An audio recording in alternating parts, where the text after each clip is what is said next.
살아요.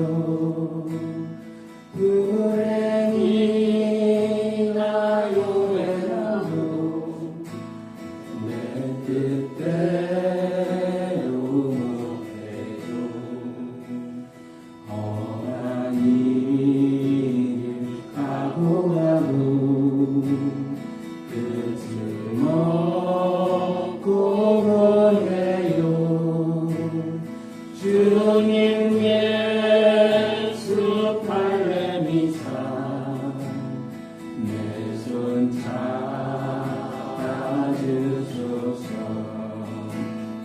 내일 일은 난 몰라요. 장래일도 몰라요. 아버지여 날 붙드사 평안한 길 주옵소서. 내일 일은 난 몰라요. 하루하루 살아요. 불행이 나요 행함도 내 뜻대로 못해요. 험한 일을 가고 가고 끝을 먹고 보내요. 주님 예수 팔레미사 내 손 잡아주소. 내일 일은 난 몰라요. 장래일도 몰라요. 아버지여 날 붙드사 평안한 길 좁은 길의 진리의 길 주님 하신 그의 길 길을 어려워도 찬송하며 갑니다. 성령이여 그 음성을 항상 들려주소서. 내 마음은 정했어요. 편지한테 아주 내일은 남을 내일은 난 몰라요. 장래일도 몰라요. 아버지여 아버지여 주신 성령 이루소서.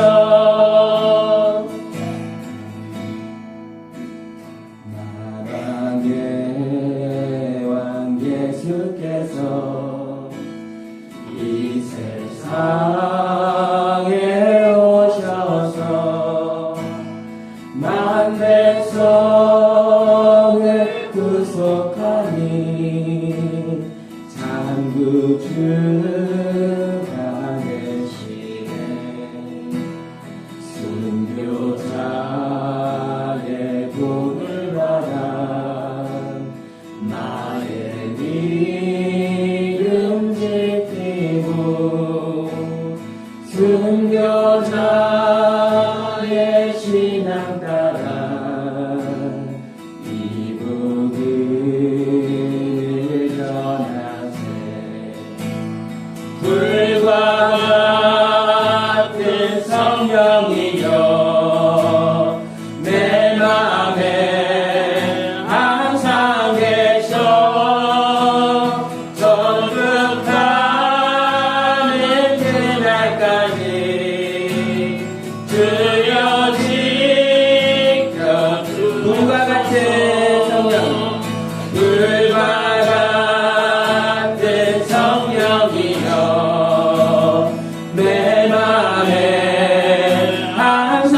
계셔 전국하는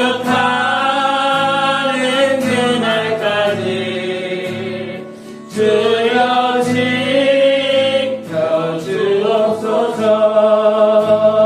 불과 같은 성령이여 내 맘에 항상 계셔 전국하는 그날까지 주여 지켜주옵소서.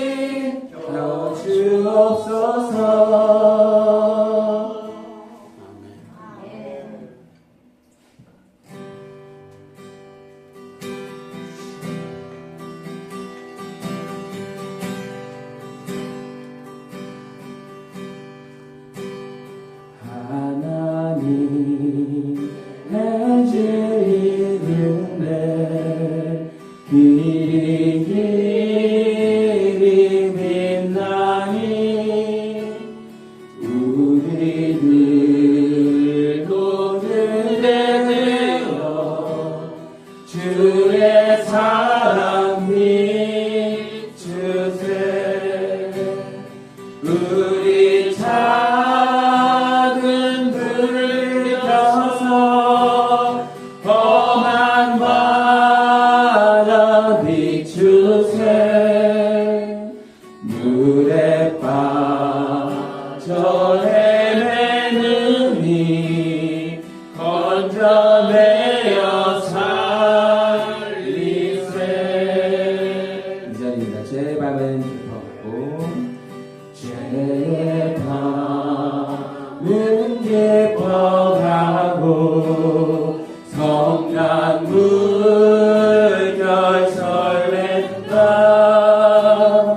어디 불빛 없는 가고 닿는 물이 많구나. 우리 작은 불을 켜서 험한 바다 비추세.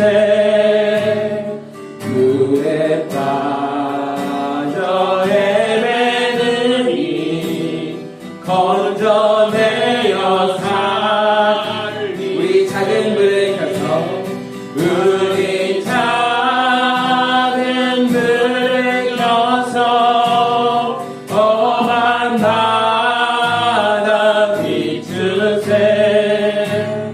물에 빠져 헤매는 이 건져내어 살리세. 너의 등불 도도한 너의 등불 도두어라. 거친 바다 비춰라. 빛을 찾아 헤매는 이 생명선의 터. 1절로 다시 한번 가져옵니다. 하나님의 집이기에 하나님의 집이기에 길이 빛나니 우리들도 등대되어 주의 사랑 비추세. 우리 작은 불을 켜서 우리 작은 불을 켜서 험한 바다 비추세. 물에 빠져 헤매는 이 건져내어 살. 우리 작은 불을 켜서 우리 작은 불을 켜서 험한 바다 비추세. 물에 빠져 헤매는 이 건져 구원하여 살리세. 아멘. 우리가 정말 작은 불빛처럼 보일지도 모릅니다. 이 세상의 그 큰 어둠과 맞서기에 정말 작은 불빛처럼 보일지 모르지만 우리가 그 험한 바다를, 그 어둠을 향하여 오늘도 빛을 비추며 나아가는 그 우리들이 분교회 되기를 소원합니다. 우리가 이 시간 그렇게 하나님 앞에 고백하며 나아가도록 하겠습니다. 함께 기도하겠습니다.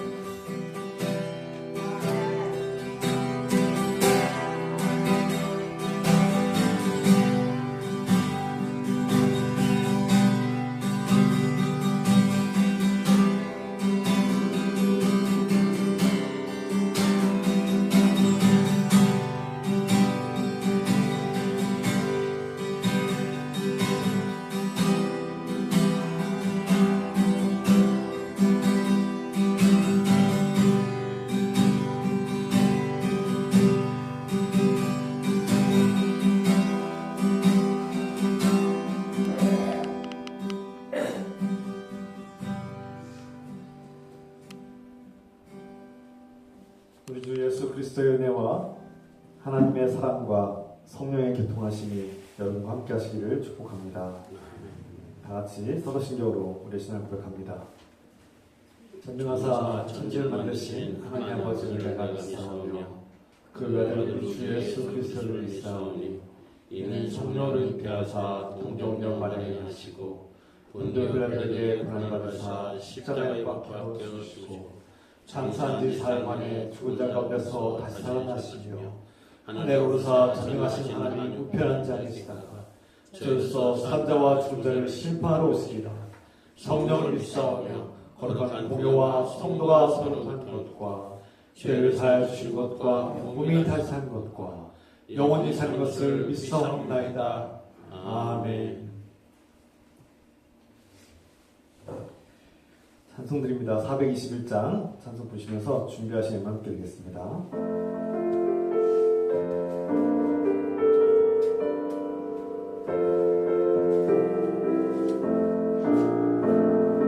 내가 예수 믿고서 죄사함 받아 나의 모든 것 다 변했네. 지금 내가 가는 길 천국 길이요 주의 피로 내 죄가 씻겼네. 나의 모든 것 변하고 그 피로 구속받았네. 하나님은 나의 구원 되시오니 내게 정죄함 없겠네.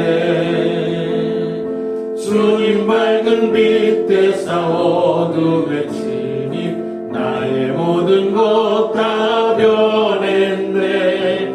지금 내가 주 앞에 온전케 되면 주의 공로를 의지하리세. 나의 모든 것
시간 천송자 권사님께서 기도하셨습니다.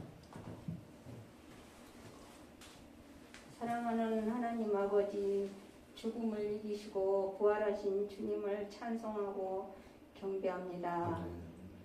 죄와 죽음의 노예로 살던 우리를 부활하신 예수 그리스도께서 해방시키고 의롭다 하시며 자녀로 삼아주시니 감사합니다. 하나님을 예면한 사람들을 포기하지 않으시고 사랑으로 용서하시고 용납하시니 감사합니다. 아멘. 주님, 우리는 주님의 은혜를 받고 기뻐하며 그리스도와 연합하고 부활의 영광을 누리며 감사합니다. 아멘. 이제 우리를 통해 주님의 교회를 통해 하나님 나라를 펼치시기를 기도합니다. 아멘. 주님, 우리를 통해 많은 사람들이 주께로 돌아오며 하나님과 올바른 관계를 회복하게 하옵소서. 아멘. 주님, 우리에게 날마다 필요한 것들을 아시오니 자비와 긍휼을 베푸시고 풍성하게 채워주시옵소서.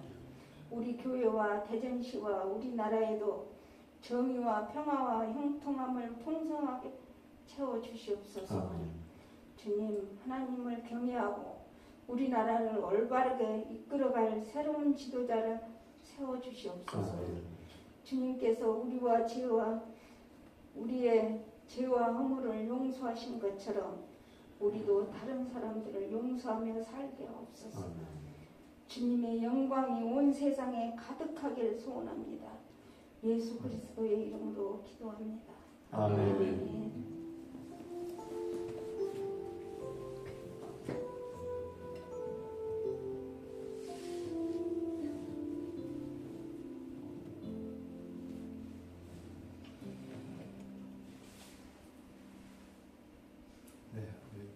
서로 반갑게 인사합시다. 주 이름으로 환영하고 축복합니다.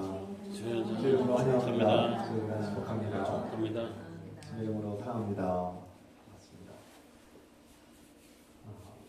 우리 김동현 목사님 좀 오랜만에 정말 수많은 역경을 이기시고 예배 가운데 함께하면 너무 기뻐하고 감사합니다. 정말 하나님 은혜입니다.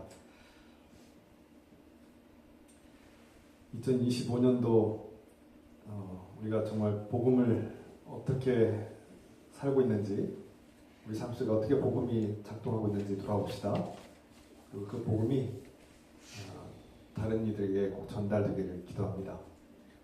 그냥 주일 예배 때 그냥 잠깐 외치는 그런 구호가 아니라 우리 삶에 살아있는 능력이 되기를 소망합니다. 지난주에 잠깐 의논했고요. 종종 의논했는데 우리 번개팅입니다. 번개팅. 오늘 오후에 식사를 마치고 예배와 식사를 다 마친 후에 시간 되시는 분들 자유롭게 잠깐 이렇게 나들이 다녀오겠습니다. 참석하실 분들 편하게 부담 없이 참석하시면 좋겠습니다. 중보기도 합니다. 우리가 기도의 훈련이기도 하고요. 또 서로를 위해서 기도하는 시간 잠깐 더 갖겠습니다. 정말 어려운, 여러분 제가 몇 번의 수술을 지금 반복해서 큰 수술을 마치고 정말 위기를 잘 이겨내신 우리 김동희 목사님 끝까지 회복되게 기도합시다. 그리고 우리 서로의 형제 자매들을 위해서 함께 기도합시다. 사랑하는 아버지, 주께서 사랑하시고 그 수많은 사람들 가운데 우리를 택하시고 하나님의 자녀로 부여주시니 감사합니다. 예수 그리스도의 십자가의 보혈을 믿고 죄사함을 믿고 영원한 생명과 하나님 나라를 믿고 감사드립니다. 우리 김동희 목사님 이 귀한 복음을 듣게 하셔서 하나님 나라의 자녀로, 하나님 나라의 의롭다 용서함 받은 자녀로 삼아주시니 감사합니다. 이제는 하나님께 기도하고 구하며 병든 것을 치유해 주시길 기도합니다. 하나님의 자녀로서 믿음으로 구할 때 놀라운 은혜가 임하고 치유와 회복 역사가 일어나고 홍통한 은혜롭게 하옵소서. 그 수많은 어려움과 수술의 역경을 이겨내게 하셔서 감사합니다. 주님, 우리에게 다시 건강을 회복시켜 주시니 감사합니다. 하나님의 위로와 소망을 주셔서 희망을 주셔서 감사드립니다. 주님, 이렇게 함께 예배 드릴 수 있음을 감사합니다. 예수 그리스도의 권능으로 치유하시고 회복시켜 주셔서 여기 아프고 병든 환우들이 있습니다. 불쌍히 여주시옵소서. 예수 그리스도의 권능으로 낫게 하여 주시옵소서. 예수 그리스도의 권능으로 회복시켜 주시옵소서. 치유하여 주시옵소서. 만왕의 왕이신 하나님의 아들 예수 그리스도의 이름으로 우리가 명하고 기도할 때 치유가 일어나고 암병이 낫고 찢어진 것들이 회복되고 상처가 아물고 질병이 떠나가게 하여 주시옵소서. 치유의 영 성령께서 임재하시고 충만 임재하셔서 성령의 능력으로 낫게 하시고 회복시켜주시고 놀라운 기적이 역사 일어나게 없어서 예수 그리스도의 이름으로 감사드리며 기도합니다. 아멘. 아멘.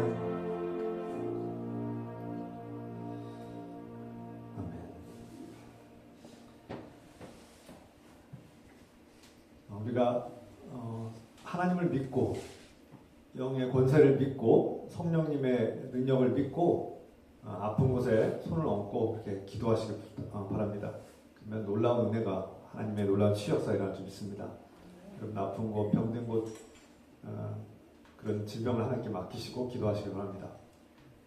그리고 예배가 끝난 후에 또 안수 기도가 필요하신 분들은 이렇게 치유의 안수 기도를 요청하시고 받으시길 바랍니다. 여러분 어려워하지 마시고 꼭 할 수만 있으면 받으시길 바랍니다. 제가 일부러 막 앉아서 받으라고 할 수는 없고 여러분들이 요청하셔야 됩니다. 요청하셔야 제가 더 할 수 있습니다. 매주 이렇게 토요일마다 시간을 내셔서 이렇게 이 예배 소소를 또 청소해 주시고 관리해 주시고 이렇게 섬겨 주시는 우리 라더 집사님께 진심으로 감사를 드립니다. 하나님의 은혜가 늘 함께하길 기도합니다. 이 시간은 하나님의 말씀 야고보서의 말씀입니다. 신약성경 서신서의 말씀 다 같이 자리에서 일하셔서 야고보서 4장 11절부터 17절 말씀을 함께 읽겠습니다. 한 목소리로 야고보서 4장 11절부터 17절까지 함께 읽습니다. 형제들아 서로 비방하지 말라. 형제를 비방하는 자나 형제를 판단하는 자는 곧 율법을 비방하고 율법을 판단하는 것이라. 네가 만일 율법을 판단하면 율법의 진행자가 아니요 재판관이라. 율법자와 재판관은 오직 한 분이시니 능히 구원하기도 하시며 멸하기도 하시느니라. 너는 누구에게 이웃을 판단하느냐? 그러나 너희 중에 말하기를 오늘이나 내일이나 우리가 어떤 도시에 가서 거기서 1년을 머물며 장사하여 이익을 보리라 하는 자들아, 내일 일을 너희가 알지 못하는도다. 너희 생명이 무엇이냐? 너희는 잠깐 보이다가 없어지는 안개니라. 너희가 도리어 말하기를 주의 뜻이면 우리가 살기도 하고 이것이나 저것을 하리라 할 것이거늘 이제도 너희가 혹한한 자랑을 하니 그러한 자랑은 다 한 것이라. 그러므로 사람이 선을 행할 줄 알고도 행하지 아니하면 죄니라. 아멘. 잘 앉으시기 바랍니다.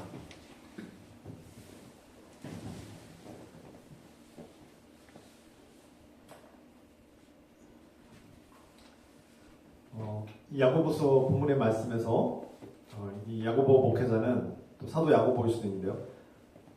이 목회자는 지금 교회에 대해서 걱정하고 있습니다. 우려하고 있어요. 선한 걱정이죠. 하나님 나라를 위한 걱정입니다. 개인적인 인간적인 걱정이 아니라 하나님 나라를 위한 선한 사역에 대한 목회에 대한 걱정이에요. 그것은 교회를 든든히 세우는 것입니다. 하나님의 교회, 그리스도의 몸된 교회를 세우는 일인데 이게 방해를 받고 있어요. 사람들의 관계를 깨트리고 무너뜨리고, 성경에서는 우리 기독교에서는 사람들과 관계가 매우 중요합니다. 믿음이라는 것은 관계라고 말씀드렸어요. 하나님과의 관계. 믿음이라는 것은 막연하게 믿음하면은 관념적으로 느껴지는데 관계로 가면 좀 더 선명해집니다. 하나님과의 관계를 회복하는 것이 믿음입니다. 기독교는 관계를 뗄래야 뗄 수가 없어요. 창조주 하나님과 우리 피조물인 인간, 그리고 하나님의 구원받은 자녀, 아버지와 아들의 관계, 딸의 관계, 형제의 관계. 그래서 성경에서는 창세기부터 요한계시록까지 관계 문제가 항상 관계에 초점이 가 있습니다.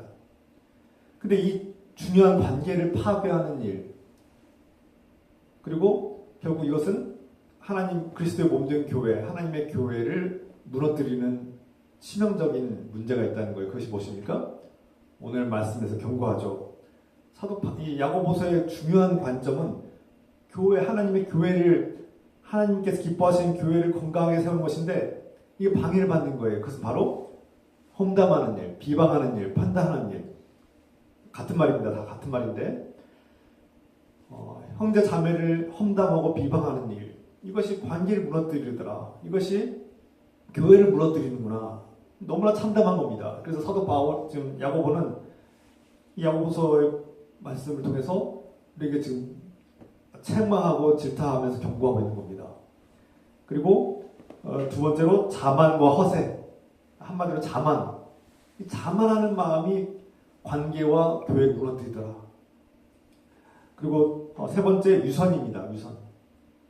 이것은 뭐 예수님께서도 끊임없이 이스라엘 지도자들을 위해서, 지도자를 향해서, 바리새인들을 향해서 이 독사의 자식들아, 이 외식하는 자들아, 유선자들아, 무덤에 회칠한 자들아, 이렇게 겉에는 반반하고 예쁘게 이렇게 화려하게 꾸몄지만 그 속에는 죽은 것들이 가득한 그런 겉과 속이 다른 자들. 예수님께서 끊임없이 반복해서 책망하는 말씀은 바로 유선에 대한 죄, 유선에 대한 죄를 경고하고 있습니다. 그래서 이 세 가지가 물론 다음 5장에서도 야고보서 5장에서도 야고보는 계속 우리 경고합니다. 그런데 오늘은 이 세 가지를 중점적으로 나누려고 합니다. 그래서 우리가 이 비방하고 험담하는 일, 그 자만, 그 유선, 이것이 어떻게 형제 자매들과의 관계, 하나님과의 관계, 교회에서의 공동체를 무너뜨리는가를 우리가 점검하고 돌아봅시다. 비방한다. 이 사전적 의미는 남을 비웃고 헐뜯는다, 헐뜯는 말을 한다, 이런 뜻입니다. 그러니까 누군가를 비웃는 일, 무시하고 조롱하고 이렇게 헐뜯어서 망가뜨리는 거죠. 또 험담하다, 이게 메시지 성경에서 험담하다로 이렇게 번역을 했는데, 험담하다, 남의 흠을 들추어서 헐뜯는다, 이런 뜻입니다. 예수님께서 마태복음 5장 22절에 예수님께서 말씀하셨죠? 나는 너에게 이르노니 형제에게 노하는 자마다 심판을 받게 되고 형제를 대하여 나가라 하는 자는 공의에 잡혀가게 되고 미련한 놈이라 하는 자는 지옥불에 들어가게 되리라. 무슨 뜻입니까? 형제 자매를 어떻게 대하느냐, 그것을 하나님께서 지켜보시고 있다가 너의 행위에 대해서 내가 심판할 것이다. 참 무서운 말씀이죠. 우리가 형제 자매를 막 화를 막 내거나 부당한 화죠. 부당한 화를 내거나 나가 이렇게 히브리 말로 굉장히 안 좋은 욕입니다. 우리 말은 이제 좀 심한 욕인데 그 입에 담기가 담으면 안 되는 말이죠. 그래서 욕을 한다, 뭐 쌍욕을 한다, 형제 자매에서 쌍욕을 한다. 이거 하나님께서 가만두지 않겠다는 겁니다. 그걸 관가하지 않겠다는 겁니다. 반드시 어떤 심판을 받게 될 것이, 재판을 받게 될 거다. 멍청하다고 욕하는 사람들, 아무튼 그렇게 형제를 비웃고 헐뜯고 그를 망가뜨리는 사람들을 내가 심판할 것이다 라는 말씀입니다. 이것은 단순히 예수님께서 도덕적으로 완벽하라, 도덕적으로 흠이 없어야 된다라고 말씀하는 게 아닙니다. 이따가 다시 말씀드리겠지만 우리는 도덕적으로 다 흠결이 있죠. 도덕적으로 완전한 사람이 아무도 없습니다. 그리고 주님께서는 우리에게 지금 도덕적으로 완벽하라고 요구하는 것이 아닙니다. 중요한 것은 비방하고 험담함으로써 누군가의 명예를 실추시키고 그로 인해서 사회적으로 고립되고 인간적으로 고립되고 영적으로는 처형당하는 겁니다. 누군가를 우리가 조금 더 소위 말하는 세속적인 말로 표현하면 뒷담화죠. 뒷담화. 그러니까 뒤에서 막 이렇게 숨어서 누군가를 비방하고 누군가를 욕하는 일이 인간적인 면에서는 저는 이해가 됩니다.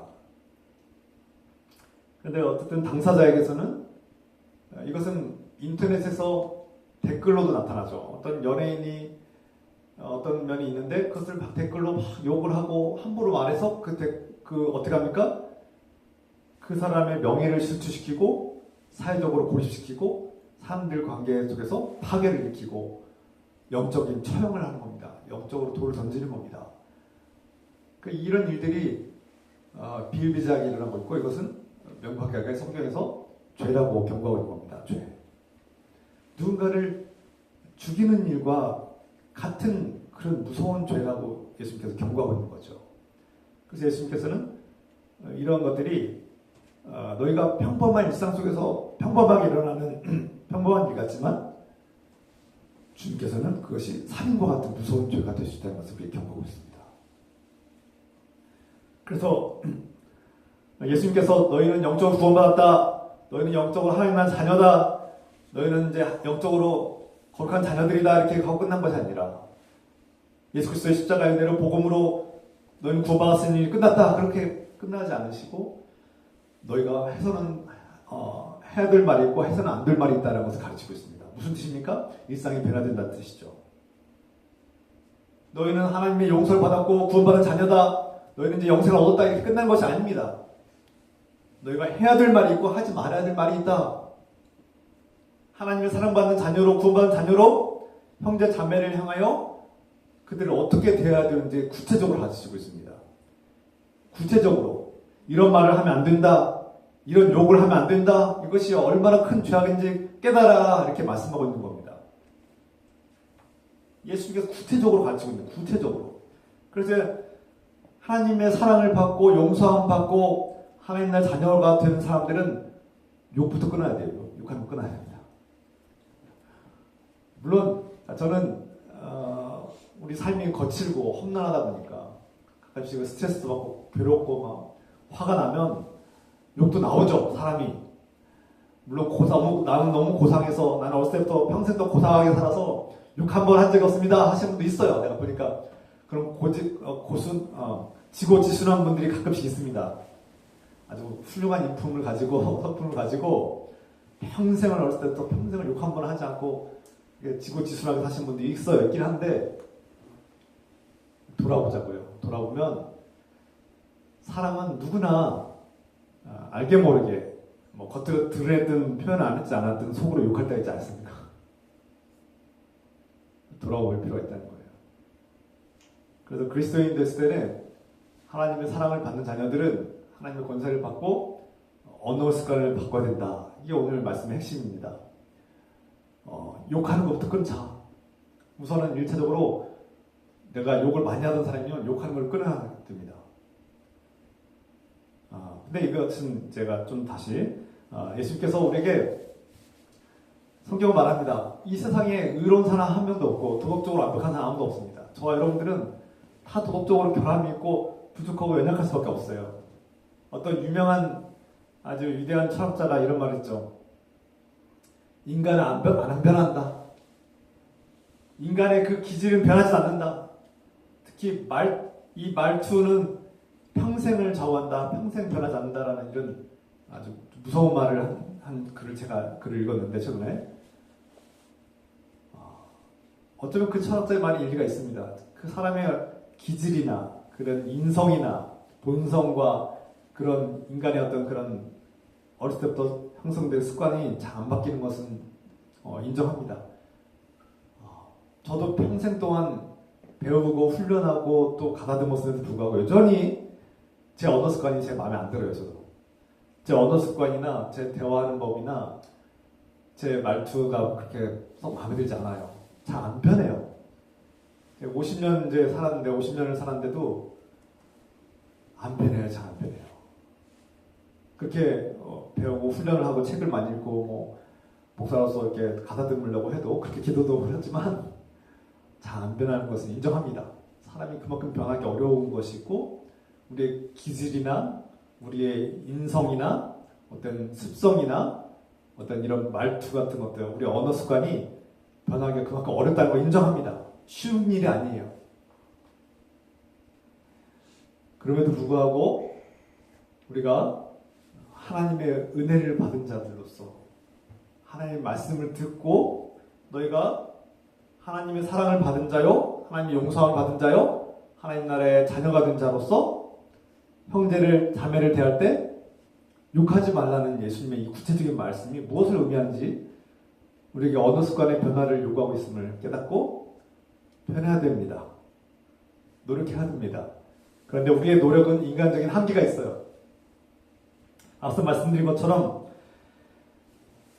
우리는 인간적인 한계가 있어요. 제가 이 말씀을 묵상하면서 참 저도 괴로웠습니다. 이 말씀을 전하는 게 참 괴로워요. 나도 말투가 형편없는데 제 아내가 종종 지적하는데 저번 대화가 잘 안 통한다고. 제가 막 공감을 잘 안 하고 공감하는 사람도 공감도 잘 안 될 때가 있고 이렇게 말도 좀 이렇게 툭툭 던지고 막 이렇게 상처 주는 말도 하고 못된 말도 합니다. 판단하는 말도 많이 하고 그게 안 변하더라고요. 잘 안 변해요. 그리고 가끔씩요 정말 화가 나고 뭐 가족들한테는 안 하지만 예전에 제가 돌아오면 요즘 좀 많이 줄어들었어요. 혈기가 많이 줄어들었는데 젊었을 때는 제가 막 욕도 막 이렇게 쌍욕도 했던 거 기억나요. 화가 나면 막 쌍욕도 나오더라고요. 사랑하는 가족들한테는 함부로 욕하면 안 됩니다. 상처받아요. 큰 상처가 돼요. 제가 이 말씀 드린 이유는 나 자신이 참 부끄럽습니다. 그러니까 이 언어의 기질이나 나의 인성이나 이 본성이나 습성에 어두운 면이 있으면 인정하자는 거예요. 인정하자는 겁니다. 저 여러분들이 완벽하지가 않아요. 다 결함이 있고 부족하고 여러분들이 대화하다 보면 어떤 분은 참 대화할수록 은혜가 되고 위로가 되고 격려가 되고 참 힘이 나고 이렇게 밖에 사랑스러운 그런 언어와 그런 대화를 하시는 분도 있어요, 간혹. 그런데 대부분은 이렇게 어두운 측면들이 많이 나와요. 평가하고 판단하고 세상의 기준으로 우리를 잣대를 들이대고 상처 주고 나를 인정하기는커녕 위로하고 응원하기는커녕 나를 깎아내리고 나를 무시하는 말투, 나를 조롱하는 말투, 헐뜯는 말투를 종종 듣습니다. 종종 들어요. 뭐 교인들이 다 순한 양 같지만 목사한테 들이받고 찌르는 사람도 있고요. 격려하시는 분들도 있고 이게 다양합니다. 다시 돌아와서 우리는 우리 안에 그렇게 도덕적으로 완벽하지도 않고 우리 인성과 우리 본성은 어두운 측면이 있다는 거 인정하자는 겁니다. 인정하고 고백하자는 겁니다. 회개하는 겁니다. 이것을 인정하는 것부터 시작하자는 겁니다. 내 말투가 내 언어 습관이 누군가를 살리고 격려하고 위로하고 응원하고 누군가를 세워주는 그런 언어 습관이 아닐 때가 있다는 거예요. 인정하자는 겁니다. 이것을 인정하는 것부터 시작하자는 겁니다. 내가 때로는 화가 나면 내 화를 주체하지 못하고 욕부터 쌍욕부터 했던 것도 인정하자는 겁니다. 그게 나의 모습이다. 아닌 것처럼 하시니까 나는 아닌 것처럼 한 번도 욕도 안 한 것처럼 우리가 알게 모르게 다 이 험담과 비방하는 일을 하고 살지 않았습니까? 그래서 오늘 말씀 들을 때 불편하지 않습니까? 부담스럽지 않습니까? 근데 우리가 우리 자신을 비난하고 저와 여러분들을 스스로 비난하고 제가 여러분들을 자책하라고 비난하고 정죄하는 건 일이 아닙니다. 그러려고 이 말씀 전한 게 아니에요. 지금 여러분들 문제 있다 정죄하는 게 아닙니다. 그것은 우리의 영적인 은혜에 도움이 되지 않습니다. 이 문제를 해결하는 데 도움이 되지 않아요. 유익하지 않습니다. 그럼 어떻게 해야 됩니까? 앞서 말씀드린 것처럼 이 언어 습관의 문제, 우리의 안에 있는 어두운 영적인 본성을 우리가 깨닫고 이것을 인정하는 것부터 시작하자는 겁니다. 인정하자. 내가 연약함이 있구나. 나의 언어 습관이 누군가에게 상처를 줄 수 있고 누군가를 아프게 할 수 있고 관계를 파괴하는 말을 습관이 있고 하나님 앞에 심판받는 말을 내가 하고 있구나. 주님께서 그런 말을 하면 안 된다라고 말씀하셨는데 그 말을 하면은 심판받을 것이라고 말씀하셨는데 내가 돌아보니 내가 그러고 있다는 것을. 아이고 주님 내가 심판받게 생겼대요. 어떻게 합니까? 다른 사람이 아니라 나부터 지금 심판받게 생겼는데 어떻게 합니까? 주님께서 하지 말라고 하셨는데 형제를 향하여 미련한 놈이라고 한 자는 지옥불에 들어간다고 했는데 큰일 났습니다. 큰일 났어요. 저부터 큰일 났어요. 근데 우리가 이 말씀을 나눌 때 정죄하고 당신 죄인이다 정죄하고 죄책감을 갖게 하려는 것이 아니라 이것이 문제를 해결하는 것이 안 됩니다. 어떻게 됩니까? 우리가 예수 그리스도의 은혜를 받은 자로서 주님께서 용서하겠다는 겁니다. 용서하겠다는 거예요. 내가 널 용서한다. 네가 형제를 향해서 네가 막 쌍욕도 하고 형제를 향해서 막 상처 주는 말 하고 후비는 그 가슴을 후비는 말을 하고 막 찌르는 말을 한 거 내가 다 안다. 내가 다 기억한다. 하나도 잊어버리지 않았다. 다 하나님 나라에는 어마어마한 능력이 있어서 다 안다는 거예요. 낱낱이 다 알고 계세요. 숨길 수가 없어요. 그럼에도 불구하고 내가 너를 용서한다. 하나님께서는 우리가 이 잘못을 깨닫고 주의 말씀을 듣고 내가 잘못했다고 고백하고 회개하는 사람을 용서하시겠다는 겁니다. 그게 핵심입니다. 그래서 우리가 알게 모르게 나도 모르게 누군가를 비방하고 험담하고 헐뜯고 무시하고 조롱한 일, 비방한 일, 판단한 일, 누군가를 평가하고 함부로 이러쿵저러쿵 말했던 것들 다 죄라는 겁니다. 인정하자는 겁니다. 인정하자는 거예요. 그런데 그것을 하나님께 죄송합니다. 제 연약함과 제 어두운 본성과 제 어리석음과 불순종이 또 죄를 지었습니다. 용서해 주십시오라고 회개하자는 겁니다. 그리고 좀 더 나아가서 오늘 야고보서의 말씀을 제가 좀 더 이해하기 쉽도록 풀어서 제가 말씀드리겠습니다. 형제 자매를 험담하는 일, 비방하는 일은 재판, 판단하는 일은 하나님의 말씀과 진리를 그분의 고귀한 법을 짓밟는 행위를 하는 것입니다. 야고보서가 지금 우리에게 경고하고 있는 거예요.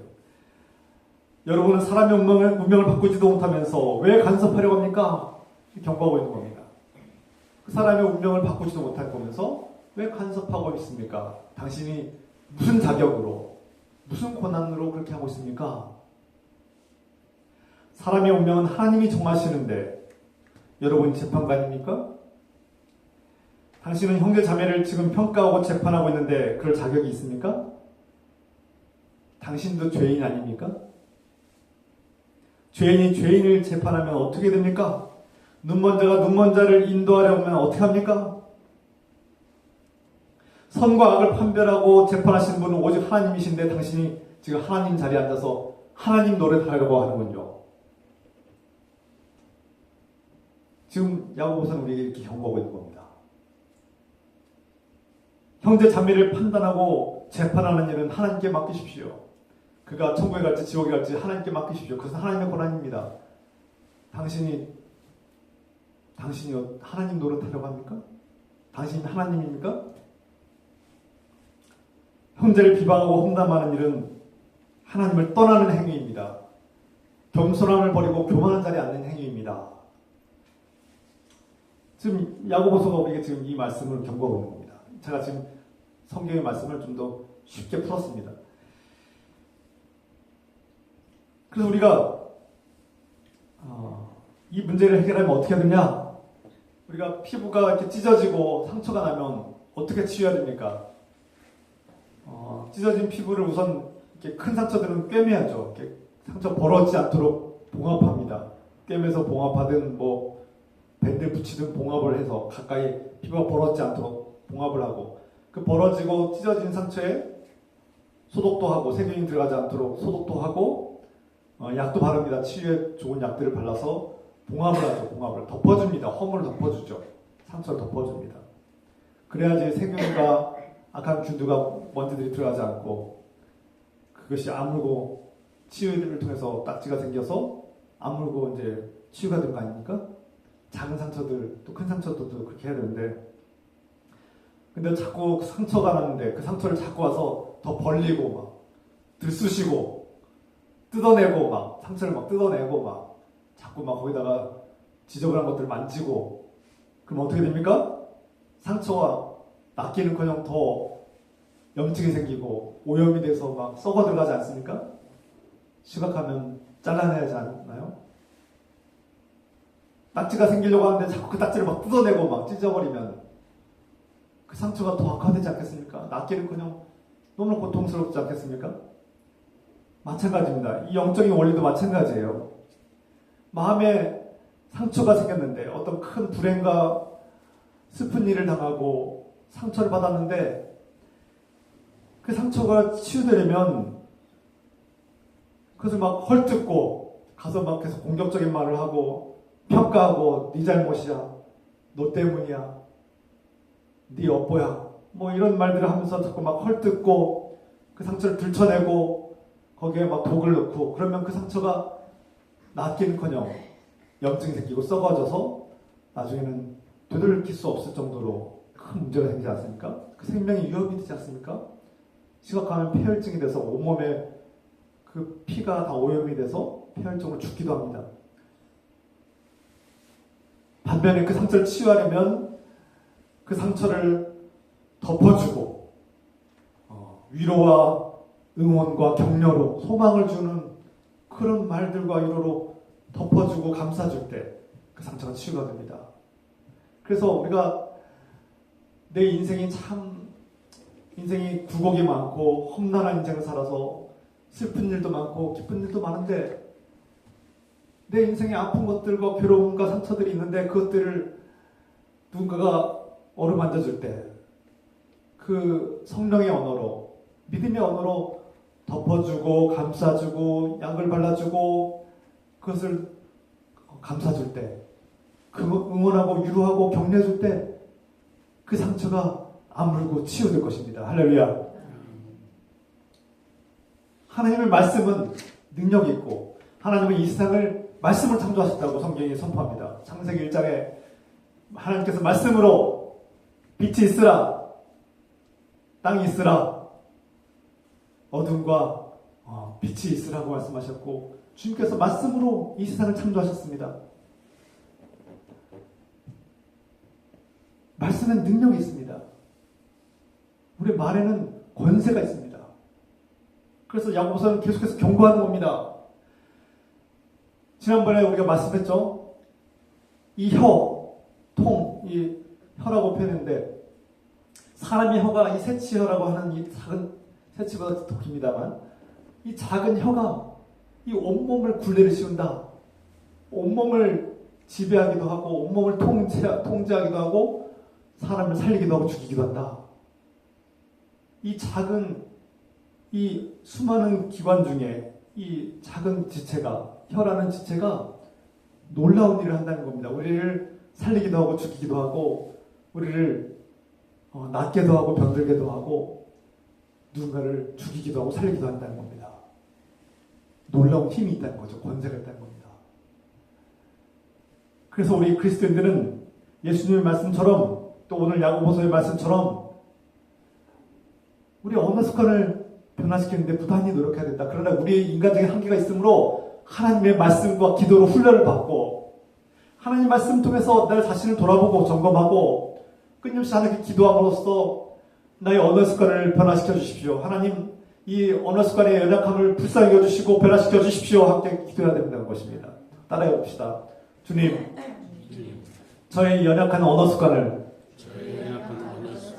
성령으로 변화시켜 주셔서 성령의 도움이 필요합니다. 성령이 임재하셔서 성령이 저와 여러분 가운데 임재하셔서 그분이 가르치시는 언어를 배우고 그분이 가르치시는 언어를 배워야 됩니다. 성령의 언어를 배워야 됩니다. 사람들을 치유하고 회복시키고 감싸주고 위로하고 격려하는 언어를 배워야 됩니다. 제가 지난번에도 말씀드렸죠. 김창호 씨가 유명합니다만 이 김창호 씨가 종종 말하는 게 모국어, 남자의 모국어와 여자의 모국어가 다르고 우리가 어렸을 때부터 어떤 환경에서 어떤 언어를 배우려다 해서 우리 언어 습관이 형성되는데 잘 안 변해요. 이 모국어. 우리가 한국말은 잘해도 영어 잘 못하는 것처럼 다른 언어 배우는 게 어려운 것처럼 성령의 언어를 배워야 되는데 성령의 언어를 배우는 게 평생 어려운 일입니다. 근데 배워야 되죠. 배워야 됩니다. 하나님 나라 언어 배워야 돼요. 내 왕성한 혈기로 쌍욕을 하면서 살았고 내 혈기로 살았을지 모르겠지만 예수 그리스도의 십자가에서 나는 죽고 옛사람은 죽고 욕하던 나는 죽고 형제를 비방하고 형당하고 평가하는 나는 죽고 이제는 예수 그리스도 안에서 성령의 인재를 받아서 성령의 언어를 말하는 새 사람이 되어야 합니다. 할렐루야. 완벽하진 않습니다. 예수님께서 우리에게 도덕적으로 윤리적으로 완벽하잖아라고 말씀하는 게 아니에요. 예수님은 아십니다. 우리가 잘 안 변하는 것도 아시고 우리의 연약함도 아세요. 우리가 완벽한 사람들이 아님을 압니다. 다 허물이 있고 연약함이 있어서 완벽해질 수가 없어요. 그러나 성령께서 임재하시면, 하나님의 영, 그리스도 영이 임재하시면 놀라운 변화가 일어납니다. 아직 완성된 것은 아니지만, 아직 내가 완성되었지는 않지만 성장하고 성숙하기 시작합니다. 성장하고 성숙합니다.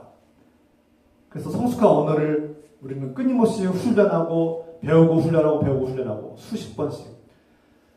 어린이들이, 교육학자들이 말합니다. 어린이들이 어떠한 언어를 배울 때 기본적으로 최소 200번 정도를 듣고 따라해야지 되고, 제대로 그 언어를 소화하고 배우려면 3000번 정도를 해야 된다고.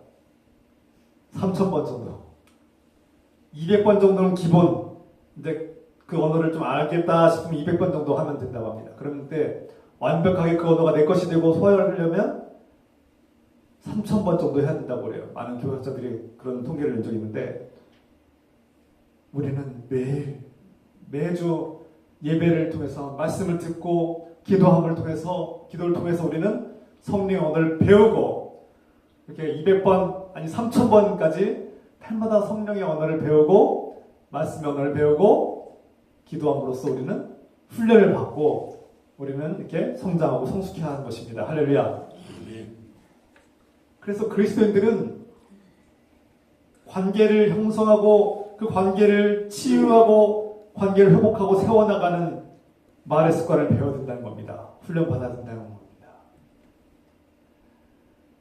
목사님, 저는 요즘 그래서 제가 특히 하나님께 기도합니다. 주님, 제 언어 습관부터 변화시켜 주십시오. 제가 어렸을 때부터 배운 모국어는 참 형편없습니다.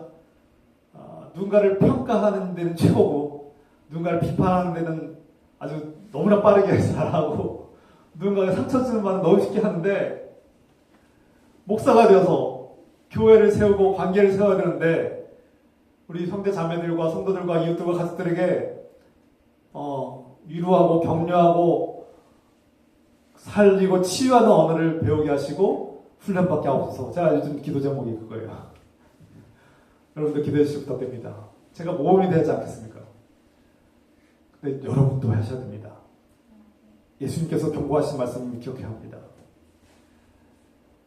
완벽할 수가 없고 누구나 완벽하지는 않습니다. 그런데 우리는 주님의 말씀을 기억하고 훈련을 받아야 됩니다.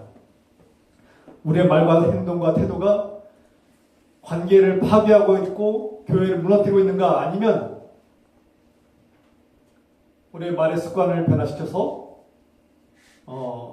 정말 형제 자매들의 그 아픔과 상처들을 감싸주고 허물을 덮어주고 봉합하고 갈등과 분쟁을 봉합하고 치유와 회복의 길로 가고 있는가, 우리 언어 습관을 돌아봅시다. 점검합시다. 그리고 내 힘으로는 한계가 있어요. 내가 노력하려고 해도 안 될 때가 너무나 많습니다. 성령의 도움을 구하십시오. 그래서 말씀과 기도가 반드시 필요하다는 것은 말씀을 통해서 우리가 자신을 돌아보고 말씀의 능력으로 우리가 치유함을 받고 기도를 통해서 하나님께 간구하고 성령의 능력을 간구해서 우리가 거듭나고 말씀과 기도를 통해서 결단할 때 이미 우리의 변화가 시작되는 겁니다. 그 변화가 비록 더딜지라도 내 눈에 띄지 않고 내가 기대할 만큼 변화가 왕성하게 일어나지 않을지라도 이미 변화가 시작된 겁니다. 할렐루야. 오늘 이 말씀을 듣고 내가 회개하고 내가 언어 습관을 변화시켜야 되겠다, 성령 언어를 배워야 되겠다라는 마음을 갖는 순간부터 우리는 변화가 시작된 겁니다. 할렐루야. 하나님 나라가 시작된 겁니다. 아직 완성된 것은 아니지만 이미 시작된 겁니다. 겨자씨만큼 작고 보잘것없는 눈에 보일 듯말 듯한 그 작은 겨자씨가 놀랍게 자라서 순식간에 자라서 그곳에 새들이 둥지를 튼다고 했습니다. 눈에 띄지도 않을 만큼 작고 보잘것없는 그 변화가, 저 사람 10년 동안 믿어도 변화되지 않는 것 같지만 그 작고 보잘것없는 겨자씨만한 작은 변화가, 그 마음의 결단이, 회개가, 순종이 놀라운 변화, 하나님 나라를 여는 것입니다. 할렐루야. 이러한 변화가 우리 교회에 일어나게 소망합니다.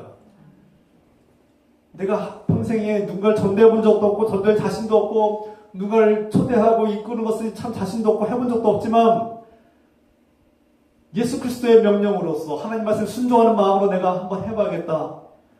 그래서 용기를 내봐야겠다. 내 삶 속에 누군가에게 복음이 전달되기를 내가 힘써야겠다라고 결단하는 그 작은 정말 티끌만큼 같은 겨자씨만한 그 결단과 순종이 놀라운 결실을, 생명을 살리는, 죽은 자를 살리는 놀라운 결실이 될 것입니다. 할렐루야.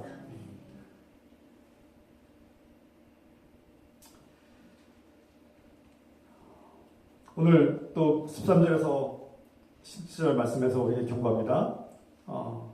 어느 교인이 이렇게 말했습니다. 내일이라도 다른 도시에 가서 내가 1년 정도 머물면서 사업을 해서 큰 돈을 벌 것입니다. 이렇게 말하는 교인이 있다는 겁니다. 여러분, 이런 사람들을 멀리하십시오. 이런 사람들을 경계하십시오. 이렇게 말하는 것이 뭐가 잘못입니까? 왜 뭐가 잘못인지 한번 돌아봅시다. 이 말에는, 이렇게 말하는 사람의 마음에는 하나님이 없습니다. 이것은 하나님을 믿지 않는 사람들이, 비그리스도인들이 세상의 사람들이 하는 말입니다. 왜 그렇습니까? 그가 말할 때 사람의 계획과 운명을 중화하시는 하나님이 전혀 없습니다. 그의 계획과 미래에는 하나님이 전혀 통치하지 않습니다. 하나님의 주권이 전혀 개입하지 않습니다. 그래서 이 말씀 안에는 내가 원하면 언제든지 무슨 일인지 해낼 수 있다고, 내가 원하면 언제든지 어느 곳에든지 갈 수 있고, 어느 때든지 내가 사업을 펼칠 수 있고, 어디든지 큰 돈을 벌 수 있다. 그 생각과 마음속에는 하나님이 없고, 자기 자신이 인생의 주인이고, 내 인생은 내가 마음대로 할 수 있고, 그리고 그 인생의 궁극적인 목적은 무엇입니까? 큰 돈을 버는 겁니다. 큰 이익을 버는 겁니다. 거기에 하나님이 없습니다. 하나님이 개입할 전혀 틈이 없습니다. 여러분, 오해하지 마십시오. 여러분 아시다시피 우리 집사님 계시는데, 집사님은 과거에, 지금 은퇴하시지만 과거에는 타일공으로 어느 아파트 대단지에 공사가 시작되면은 그 도시에, 먼 지방의 그 큰 도시에 가서 그 아파트가 다 지을 때까지 1년, 2년 정도 머물면서 그 사업을 하시고 큰 돈을 돈을 버셨고, 그래서 생계가 유지가 되는 그런 직장 가셨죠. 그러면 이분은 내가 저기 가서, 다른 도시에 가서 내가 1, 2년 동안 내가 사업을 하고 큰 돈을 벌어야 되겠습니다, 이렇게 하는 것이 우리 집사님이 큰 죄를 짓는 거라 이렇게 오해할 수도 있습니다. 그런 뜻이 아닙니다. 오해하지 마십시오. 그것은 집사님의 직업적인 특성상 어쩔 수 없는 그런 사업적인 특성이 있고, 그래서 그곳에 가셔서도 하나님께 예배드리고 신앙생활을 하셨죠. 집사님을 비방하는 그런 얘기 아닙니다. 오해하면 안 됩니다. 제가 이 말씀을 묵상할 때 집사님 떠올랐어요. 집사님이 평생 그렇게 직업을 가지고 그렇게 일하셨는데 이 말씀 들으면 오해하면 어떨까? 그게 뭐가 잘못일까? 그 생계를 위해서 다른 지방에 가야 되고, 거기 사업을 하고 돈을 버는 게 무슨 잘못입니까? 오해할 수 있습니다. 그러니까 오해하기 딱 쉬운 말씀이에요. 그런데 그런 뜻이 아닙니다. 이 말씀에서 오늘 야고보서가 경고하는 이 말씀의 핵심은 무엇입니까? 내가 언제든지 어느 곳에 갈 수 있고, 그곳에 가서 내가 사업을 펼칠 수 있고, 내가 원하는 사업을 하면 돈을 벌 것이다. 무슨 뜻입니까? 내 인생은 내가 주인이고, 나는 언제든지 떠나서 어느 곳에 갈 수도 있고, 그곳에서 내가 사업을 펼칠 수 있고, 내가 하는 일은 다 잘 되고 큰 돈을 벌 수 있고, 나의 계획과 미래는 내가 주관한다는 겁니다. 하나님이 없다는 거예요. 자만한 것입니다. 내 미래, 한 치 앞도 알 수 없는 내 미래를 자신이 자부하는 겁니다. 나는 1년이든 2년이든 10년이든 내 미래는 내가 계획한 대로 다 이루어질 거야. 내가 원하는 대로 다 이루어질 거야 라고 장담하는 겁니다. 자부하는 겁니다. 자랑스럽게 말합니다. 이것은 그리스도인의 모습이 아니라는 겁니다. 이것은 하나님을 믿는 자의 모습이 아니라는 겁니다. 잘못된 표현이라는 겁니다. 그럼 어떻게 해야 됩니까? 야고보서 목회자는 우리에게 이 말투도 바꾸라는 겁니다. 이런 말의 습관을 바꾸라는 겁니다. 심지어 이것이 본심이고 진심일지 모르겠지만, 이렇게 정작 내가 하나님을 믿고 복음을 받아들이는 사람이라면 너의 말하는 습관을 바꾸라는 겁니다. 어떻게 바꿔야 됩니까? 오늘 말씀에 이렇게 바꾸라는 겁니다. 15절 말씀이죠. 너는 도리어 이렇게 말해야 된다. 주의 뜻이면 우리가 살기도 하고 이것이나 저것을 하리라 할 것이라. 이렇게 말하는 겁니다. 무슨 뜻입니까? 좀 더 쉽게 말하면 하나님을 믿고 의지하는 사람은 그렇게 말해서 안 된다. 그것은 세상 사람들이 하는 말이다. 네 안에 하나님이 있냐 정말? 네 마음속에 정말 하나님이 계시기는 하는 거야? 믿기는 하는 거야? 그런 말을 지금 경고를 책망하고 있는 거죠. 어떻게 말해야 됩니까? 그리스도인들은 이렇게 말하는 겁니다. 나는 한 치 앞도 알지 못합니다. 난 내일 일을 알 수 없습니다. 오늘 찬양에서 참 은혜가 되는데 내일 일을 알지 못합니다. 나는 내일 일을 알 수 없습니다. 내가 오늘 밤에 죽을지 내일 죽을지 알 수가 없습니다. 내일 지진이 나서 다 망가질지 세상이 종말이 올지 모릅니다. 내일 어떻게 될지 모릅니다. 내가 내일 살아있을지도 모릅니다. 이렇게 고백해야 되는 것입니다. 이것이 그리스도인의 정직과 올바른 언어 습관인 겁니다. 그래서 그리스도인들은 이렇게 말하는 것입니다. 주님께서 나를 향해서 자비와 긍휼을 베푸시고 주님의 뜻과 계획이 있다면 나를 살려주실 것이요. 내 생명을 연장시켜 주실 것이요. 그리고 하나님의 뜻과 계획 속에서 나는 이런 일 저런 일을 다 하게 될 것입니다. 이렇게 말하라는 것입니다. 그래서 제가 오늘 설교의 제목과 핵심과 초점을 언어 습관을 바꾸라. 성숙한 언어 습관, 성령의 언어 습관을 배우자 이것입니다. 그리스도인들이 앞서 말씀드린 것처럼 나는 언제든지 떠나서 어느 도시에 가서 어디 가서 무엇을 하든 사업을 했을 때 큰 돈을 번다.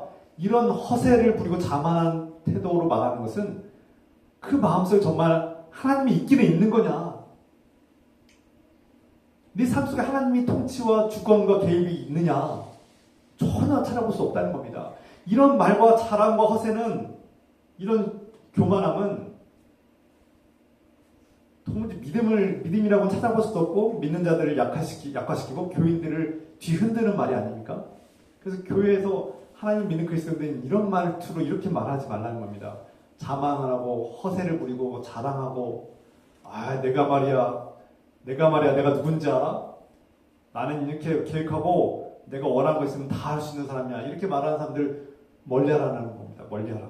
경계하라는 겁니다. 그런 사람들 부러워하지 말라는 겁니다. 저 사람 참 능력 있는 사람이네.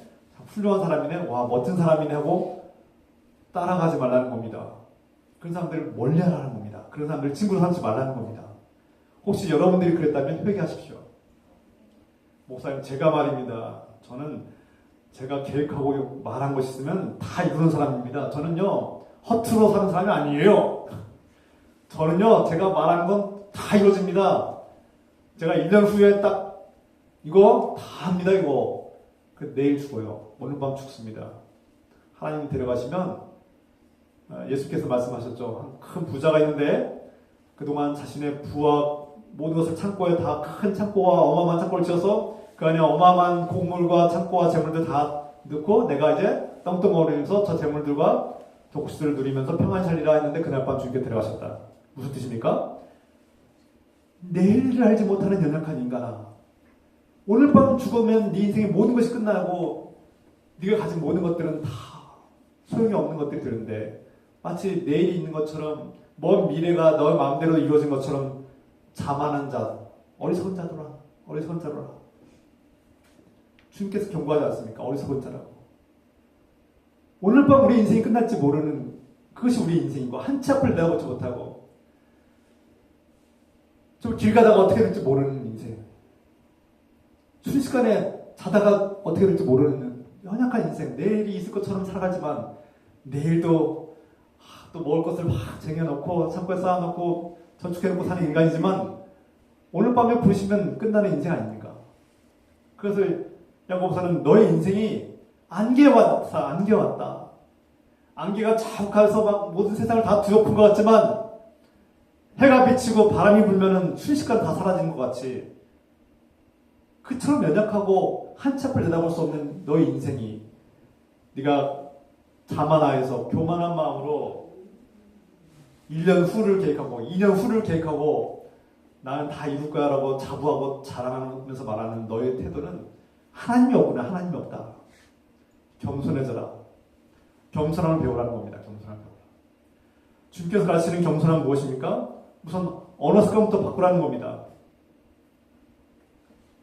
나는 많은 것을 할 수 있습니다라고 말하지 말고 나는 목사님 나는 하는 사람입니다라고 말하지 마시고 나는 참 연약한 사람입니다. 내일 일을 내가 알지 못하는데 하나님의 뜻이 없으면 하나님의 계획이 없으면 저는 내일을 살지 못합니다.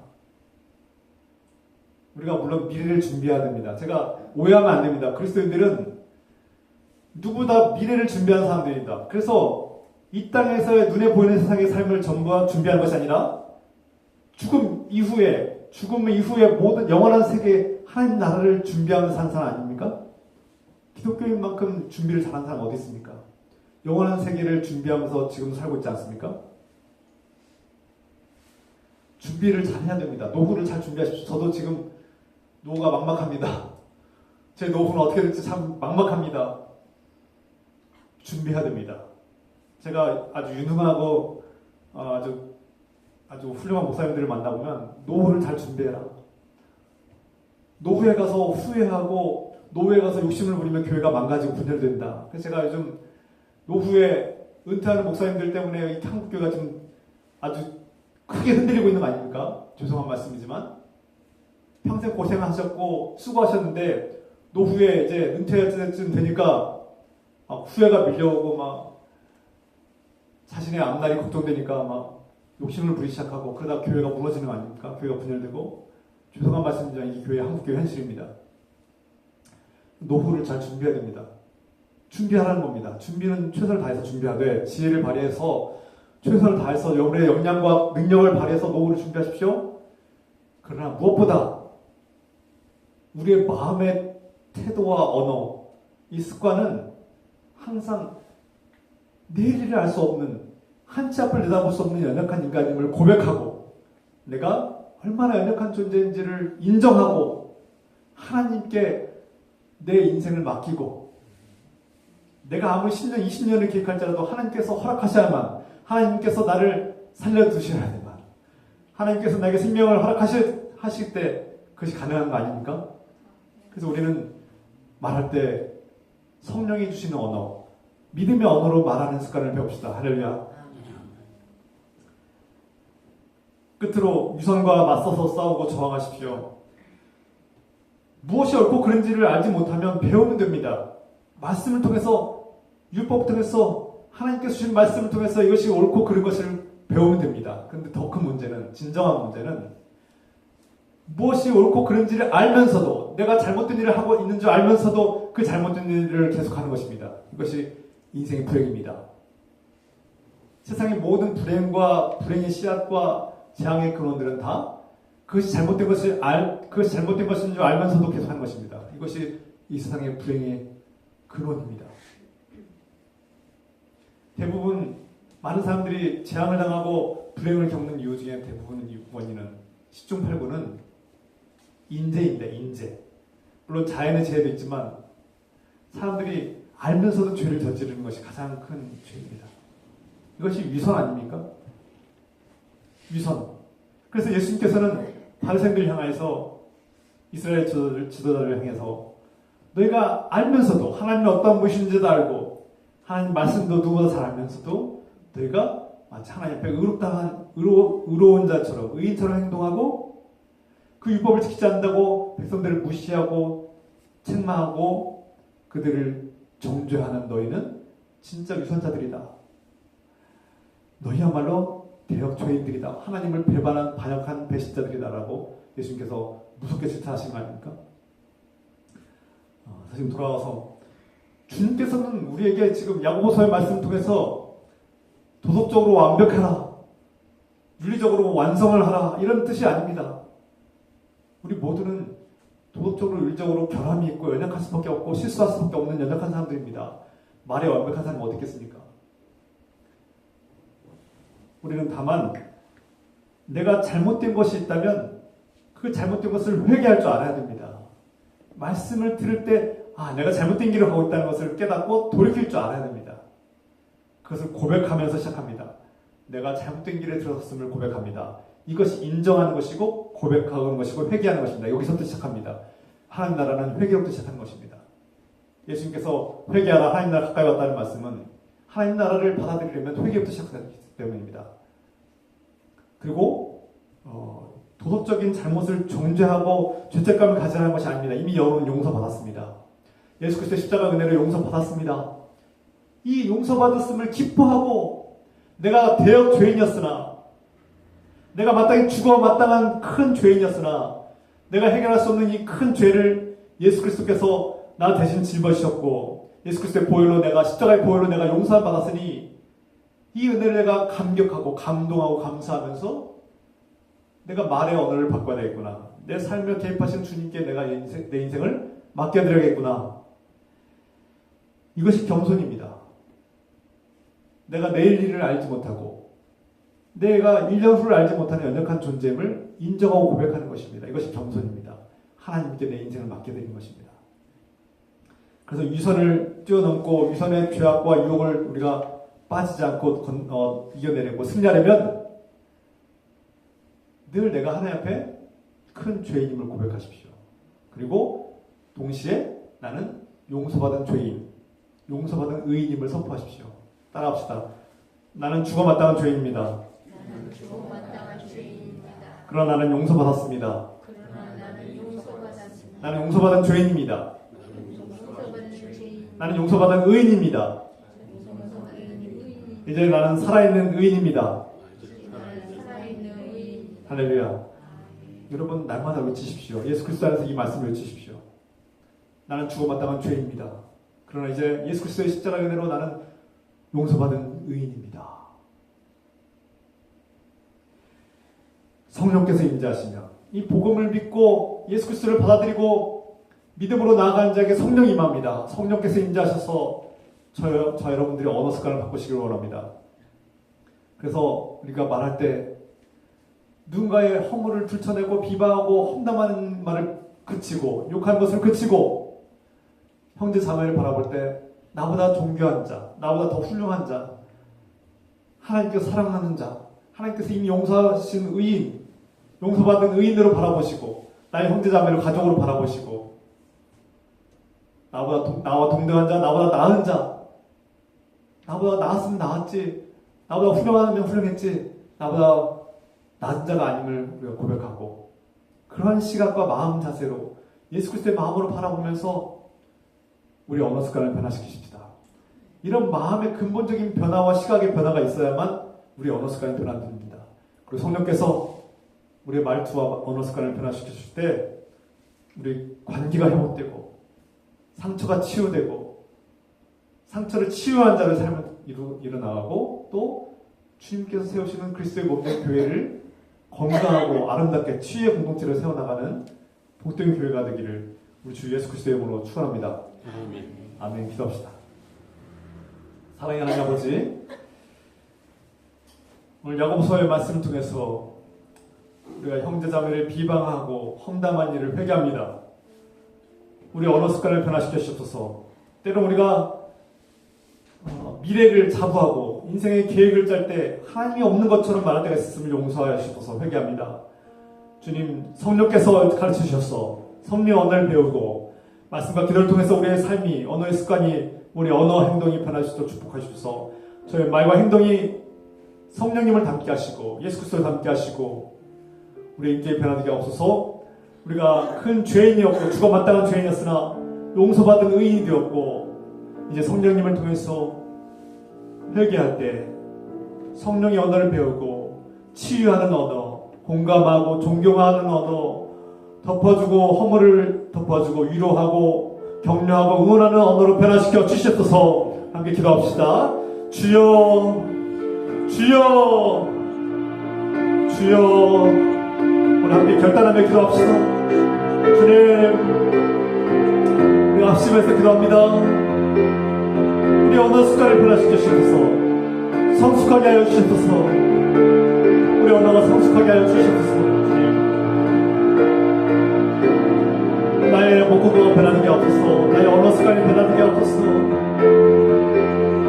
내가 무엇이든지 형제를 평가하고 자매를 평가하고 내가 무엇이 한데 다른 사람들을 평가하고 비난합니까? 내가 무엇이 한데 내가 무슨 자격으로 형제자매를 평가하고 비난하고 그를 험담하고 비방합니까? 주님 용서하여 주셔서 주님께서 그 모든 말들을 심판하신다는 말씀을 기억하고 두려운 마음으로 회개합니다. 또한 주님께서 우리를 용서하여 주시고 주 마땅한 죄를 용서하여 주시고 우리가 올바른 언어 습관을 가르쳐주시니 감사합니다. 성령의 언어를 배우고 우리가 겸손하게 하옵소서.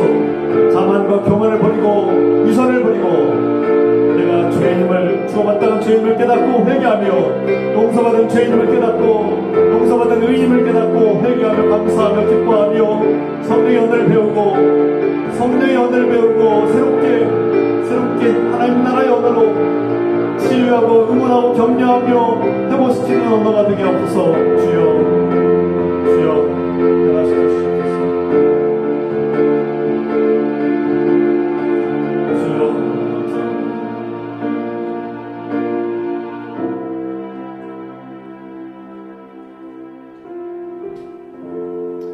사랑하는 아버지, 저의 언어 습관을 돌아보니 참 믿음이 없었습니다. 하나님을 믿는다고 하면서도 내 인생은 내 마음대로 되는 것처럼 말했습니다.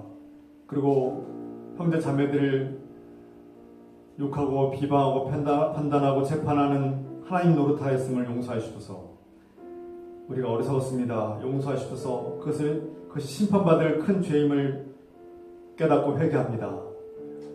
이제는 주님께서 예수 그리스도의 십자가의 은혜로 우리를 용서하시고 우리의 연약함을 우리의 허물을 덮으시고 우리의 상처와 미련함을 덮으시고 용서하시니 감사드립니다. 그리고 우리를 깨닫게 하셔서 성령의 언어를 배우게 하시고 믿음의 언어를 배우게 하시고 말씀으로 깨닫게 하시고 회개하고 돌이키게 하시고 성숙하게 하시니 감사합니다. 우리 언어 습관이 믿음으로 하나님을 믿고 의지하는 자녀로 겸손한 언어를 배우게 하옵소서. 이제는 우리 모든 연약함을 아시고 우리 모든 허물을 덮어주시고 용서하시고 품어주시는 예수 그리스도의 십자가의 은혜와 하나님 아버지의 끝없는 사랑하심과 우리 있는 모습 그대로 받으시고 용납하시는 성령님의 교통감화 역사하심이 우리 언어 습관을 변화시키시고 우리에게 성령의 지혜를 주시기 원하며 지금부터 영원토록 함께 하시기를 간절히 축원하옵나이다. 아멘.